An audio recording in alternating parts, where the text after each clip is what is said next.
friends, welcome back to my channel. If you're new here, my name is Amanda, and as you can tell by the title, this is my January wrap up.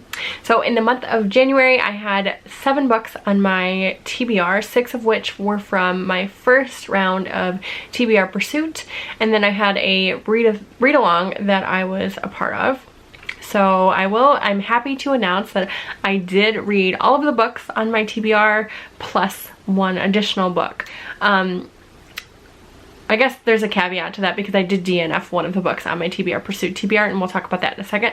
But in the meantime, let's just get into the things that I did read. So the first book that I read this month was The Assassin's Blade by Sarah J. Maas. Oh my god, I completely just forgot what her name was.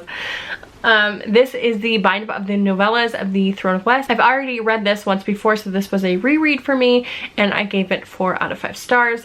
I am part of the Tog-along read-along. I'm taking part in that this year, and the goal is to read the entirety of the Throne of Glass series because I've never finished it. So, and I quite enjoy it, so I really need to finish it so I can move on to the Akamath. I don't know what you guys use, what the abbreviation for that is.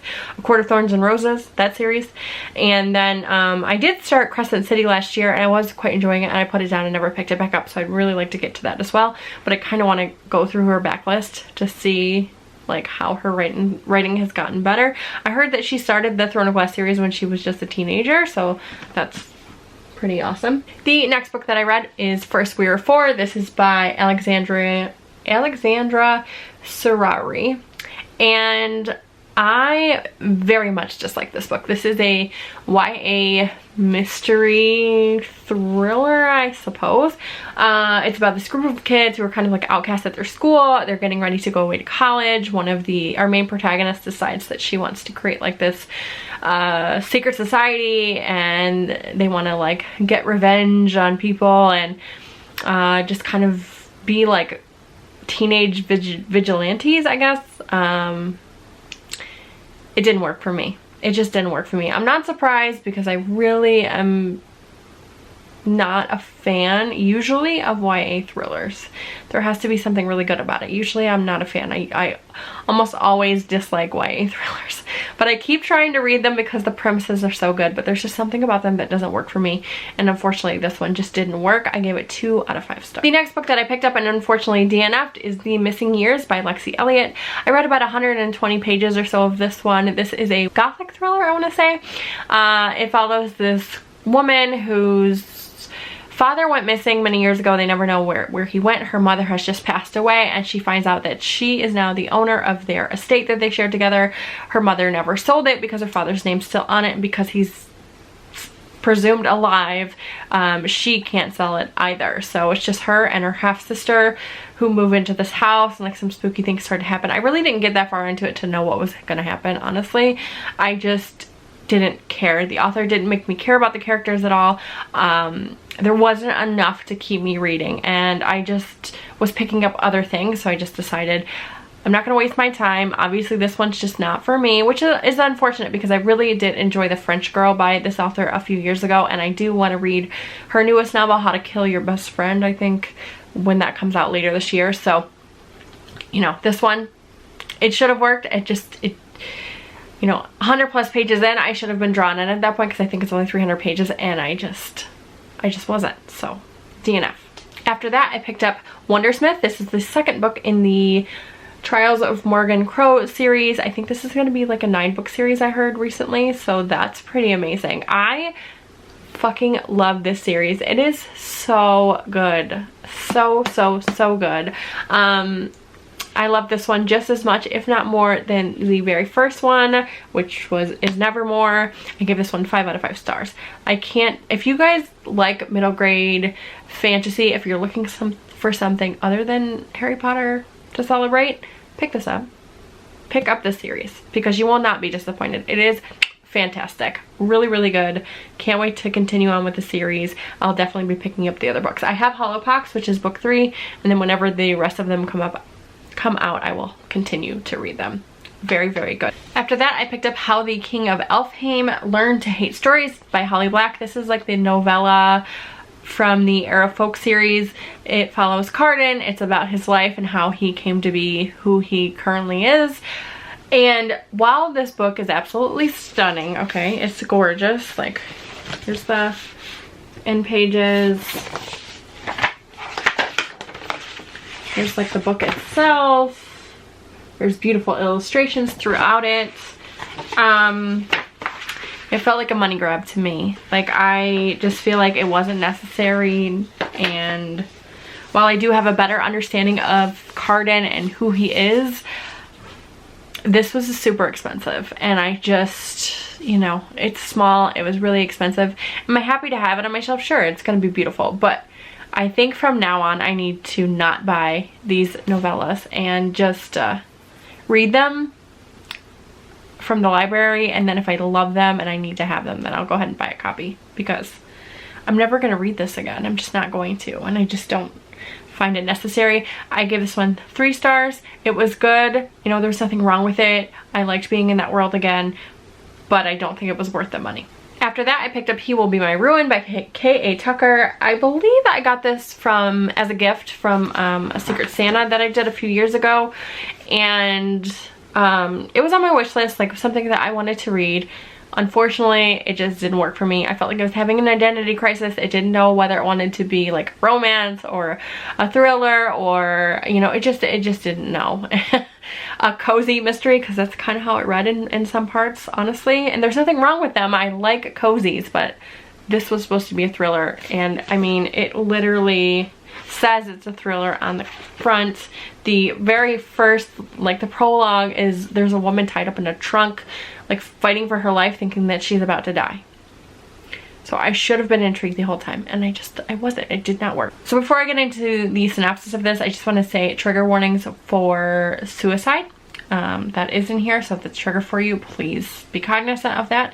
So this is about a woman whose best friend has just committed suicide, so she flies to New York to clean out her apartment for her, and while she's there, she starts to believe that she didn't actually commit suicide, like something bad has happened to her, so she's trying to convince the police that she didn't do this, she had no reason to do this, and the story kind of goes from there. But honestly, it just was kind of,